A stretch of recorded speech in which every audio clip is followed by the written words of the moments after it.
સંઘ પ્રદેશ દમણમાં ભારે વરસાદની આગાહી વચ્ચે દરિયો ગાંડોતુર બન્યો છે। દરિયામાં અમાસની મોટી ભરતી વખતે દરિયામાં ઊંચા મોજા ઉછળ્યા।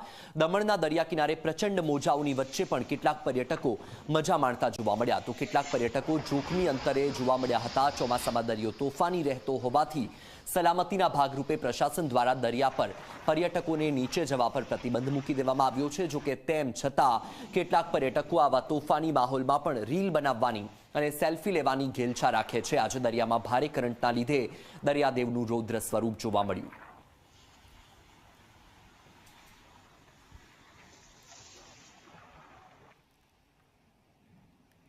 દમણનો દરિયા કિનારો હાલમાં ખૂબ જ તોફાની બની રહ્યો છે। આપ જોશો તે મુજબ હાલમાં 15 ફૂટ ઊંચા જેટલા મોજા ઉછળી રહ્યા છે।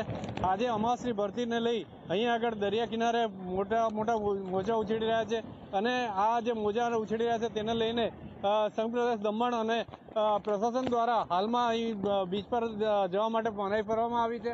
ત્યારે અહીં આગળ જે પર્યટકો આવ્યા છે, પર્યટકો આ નજારો માણી રહ્યા છે, ત્યારે પર્યટકો સાથે વાતચીત કરીશું કે એમને આ નજારો જોઈને કેવું મહેસૂસ થઈ રહ્યું છે।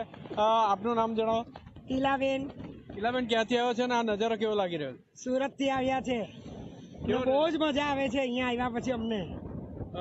હાલમાં જે અહીંયા આગળ જે દરિયા તોફાની છે તો એને લીધે સાવચેતી કેવી રીતે રાખશો? સાવચેતી એટલા માટે રાખવાની કેમ કે આ મોજા છે ને ગમે ત્યારે પણ આપણને ખેંચી જાય ને પલટાવીને લઈ જાય, એટલે બહુ આગળ તો જવાય જ નહીં, કેમ કે અમે દર વર્ષે આ બધી જગ્યા પર અમે જઈએ છીએ પણ અમે ચેતીને જ ચાલીએ છીએ એમ। આપનું નામ જણાવો। નિર્મલભાઈ। નિર્મલભાઈ, કેવો નજારો લાગી રહ્યો છે અહીંયા? બહુ અદભુત નજારો લાગી રહ્યો છે। આવો નજારો પહેલા ક્યાં જોયો છે તમે? ના, કશે નથી જોયો। તો આપ શું કહેવા માંગશો અહીંયા આગળ?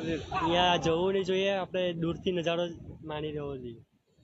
તો આપે જોયું તે મુજબ હાલમાં જે દમણના દેવકા બીચ પર જે નમો પદ છે, નમો પદ પર ઊંચા મોજા ઉછળી રહ્યા છે અને લોકો અહીંયા આગળ સેલ્ફીની મજા લઈ રહ્યા છે અને આ જે મોજા ઉછળી રહ્યા છે તેને પોતાના કેમેરામાં કેદ કરી રહ્યા છે। પરંતુ કહેવાનું એ છે કે હાલમાં જ અહીંયા આગળ જે દરિયા કિનારે અમુક લોકો જે છે જીવના જોખમે સેલ્ફી લઈ રહ્યા છે, જેને લઈને પ્રશાસક મનાઈ ફરમાવી છે, તે છતાં પણ આ રીતના નજારો અહીંયા આગળ જોવા મળી રહ્યો છે, જેથી કરીને કોઈ મોટી અનિચ્છનીય બનાવ ન બને તેના માટે પોલીસ અહીંયા આગળ પેટ્રોલિંગ કરે ખૂબ જ જરૂરી છે। નીરજ જોશી, ઝી મીડિયા, દમણ।